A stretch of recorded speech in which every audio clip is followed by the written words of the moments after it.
Okay, welcome aboard, fifth grader, to our science lesson.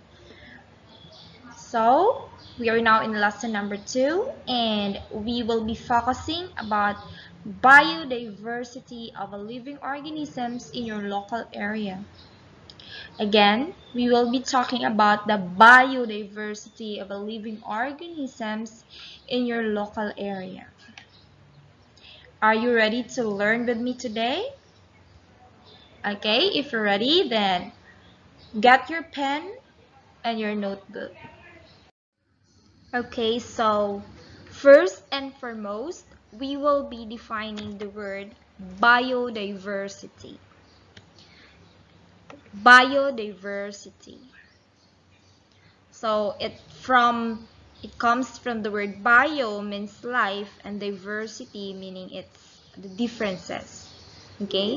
When we say biodiversity, it is the variety of life in the world or in a particular habitat or ecosystem. Again, it's the variety. So it's the different life that grows or live in that specific habitat. Like for example, in the water. Okay? So in that water ecosystem, so there's a life. So there's a lot of life that live in there.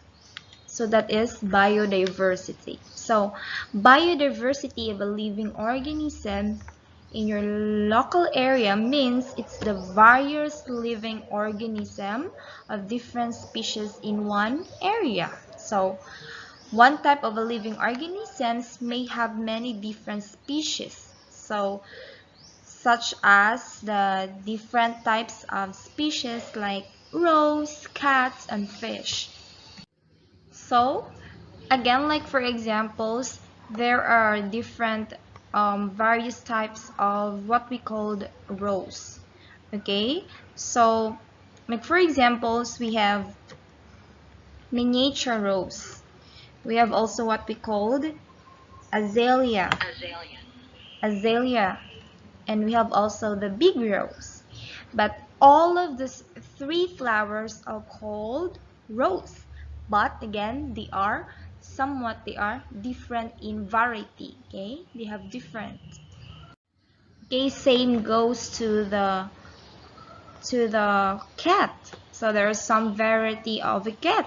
So we have Siamese cat, we have black cat, and we have white cat. But all of these three, we call them cat. So there is a high level of biodiversity in Thailand. Example, we have various types of forests, and each type can be placed in different species of plant and animals. Again, here in Thailand, we have various types of forests, and each forest, okay, different plants grows, different animals live. Okay, now let's have the various types of forests. Again, let's talk about the various types of forests that we can find here in Thailand. So first is we have the tropical rainforest. Again, we have tropical rainforest. Tropical rainforest. If we say tropical rainforest, it's green, dense forest found in the tropical regions. So when we say dense, it's like somewhat thick. Okay, so when we say tropical rainforest, so rainforest that occur in areas of a tropical rainforest climate in which there is no dry season. So like for example here in Thailand, so we have rainy season, and so that's why we have tropical rainforest here, because we are not experiencing like drought or dry season at all. So we have also the second one is we have the dry dipterocarp forest. Again, dry dipterocarp forest. So when we say dry dipterocarp forest, it's like mostly dipterocarp trees are found. So the trees are small, or medium in size. Okay, so as you look at this picture, the trees are small or medium in size. The trees in a dipterocarp forest are mainly deciduous trees. Okay, when we say deciduous trees, so when the leaves during the dry season, I mean the trees drop their leaves each year during a particular season, especially in the dry season. Of course, the reason why is to save water. Again, most of these trees, their leaves dried up and fall down because, especially in dry season, so that is the unique um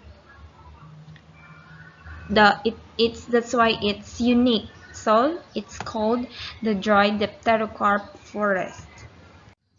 Okay, next is we have the third types of forest.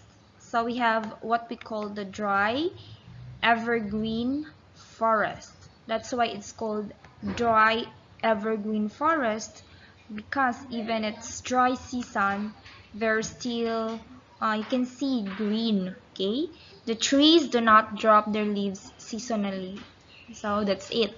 So they contain over 40 different species of trees in this forest. And the fourth one is we have flourish forests. So marked by a vigorous and healthy growth and a very active and successful. Okay, again, flourish forest, it's marked by a vigorous and healthy growth, very active and successful. So this forest, the really the trees are flourishing, so they are really good and beautiful because of the climate also. Now let's have plants diversity and classifications. So last in the previous slide we talked about the forest, and now let's talk about the plant diversity, the variety of plants, and how we able to classify them, put them in classification for them so that we can easily identify those plants. So there are many different plants around us. Okay, when you look at outside, you can see different or variety of plants. And it helps us to understand the diversity of plants if we classify them into group based on their characteristics. So that is the very first thing, that we were going to group the plants according to their characteristics. So like for example, okay, plants that produce seeds can put into two types. It's called angiosperm and the gymnosperm. Again, so this is the most easy thing, okay?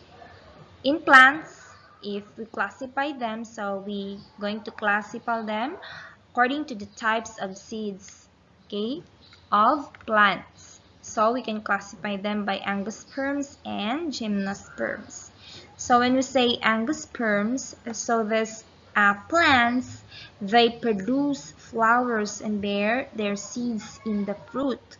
So like for example, this flower, so inside there's an ovary. If you can still remember, in the last semester we talked about plants, right? That the seeds comes from the ovule, okay, of the plants. So when you say angiosperm, so there's a flower, and of course that flower will bear the seeds in the fruit. Okay, that's why the fruits, of course the seeds is inside the fruit, so that is what we call angiosperms. And how about gymnosperms? So when we say gymnosperms, it's any of a group of vascular plants that produce naked seeds not enclosed in an ovary. So like for example, we have the cone. So they don't have the flowers. Okay, so that's why it's called gymnosperm, but still they produce seeds. Okay, but their seeds is not enclosed by the ovary. Okay, they don't have fruits. Okay, next is We can also classify the flowering plants into two smaller groups. Okay, we can call them as monocotyledons and dicotyledons. So when we say mono means, if we heard the word mono means one or single, one. Again, mono means one. So when we say monocotyledon, it's a flowering plant with an embryo that bears a single cotyledon. That's why it's called mono, because it has only single or one cotyledon. And we have also, like for this one, okay, monocotyledon. So monocot. So we have corn. Corn seeds. Corn is a monocot. Okay, monocot plant. So that's why. Next is we have the dicotyledon. So when we say di, from the word di means two. So dicotyledon is a flowering plant with an embryo that bears two cotyledon, or the seed leaves. So like for example, this is one cotyledon and this is the second one. So like for example, you have the bean seed. Okay, there is, when you hold the bean, so you can separate them by two, right?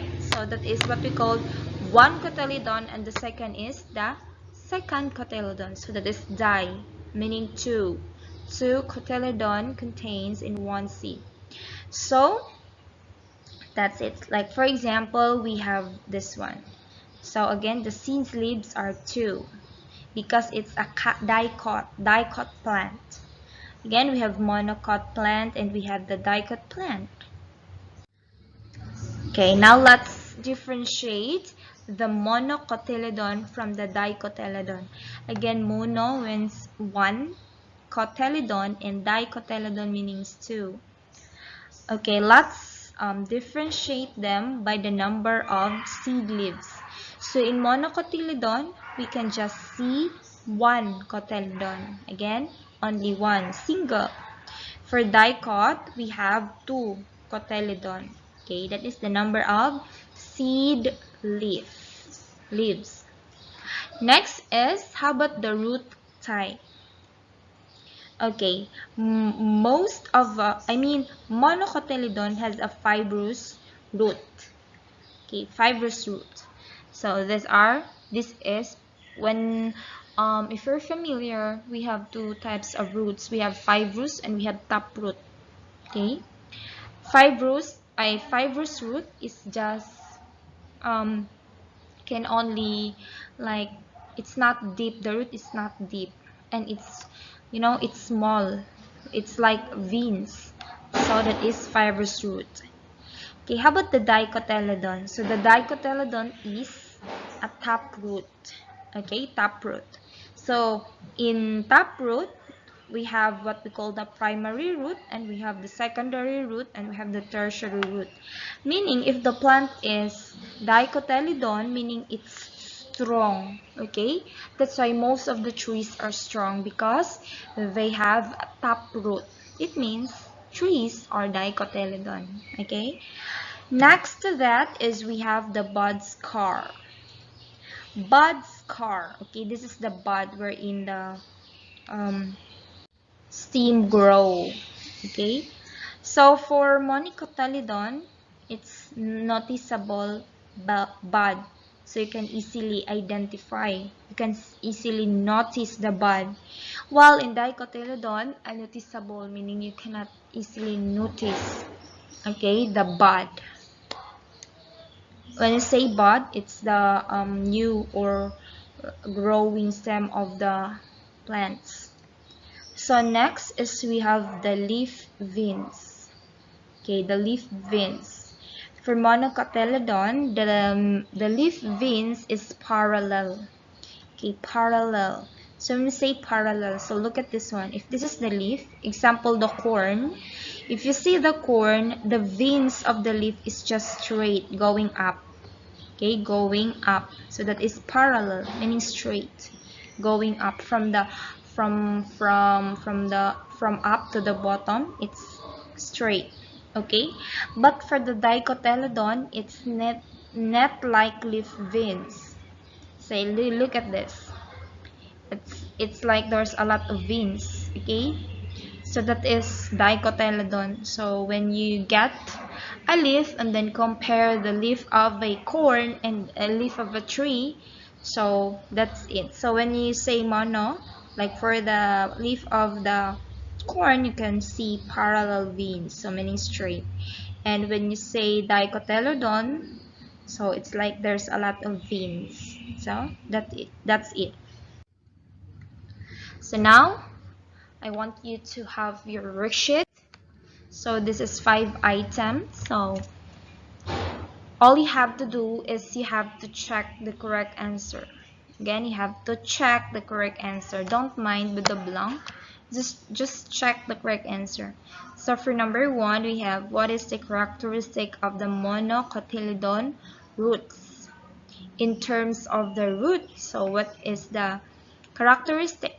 Is it taproot or fibrous root? You may check your answer.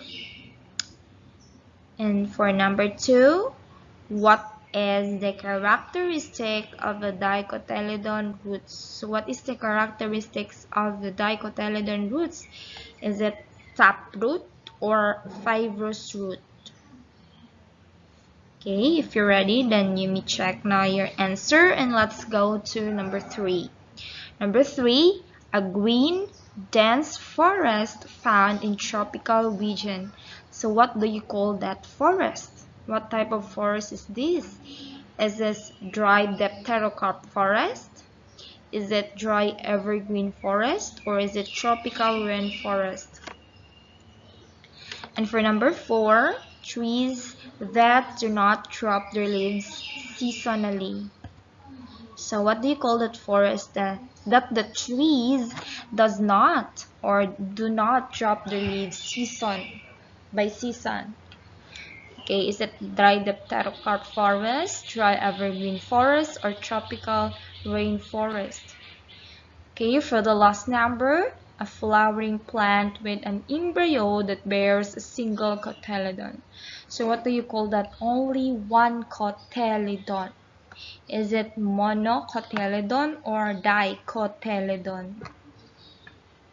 Okay, if you're done answering this worksheet, you can pass it, and don't forget to take your photo as you're listening or as you're watching the video and answering the worksheet. So thank you for today, and that's all. Have a good day, everyone.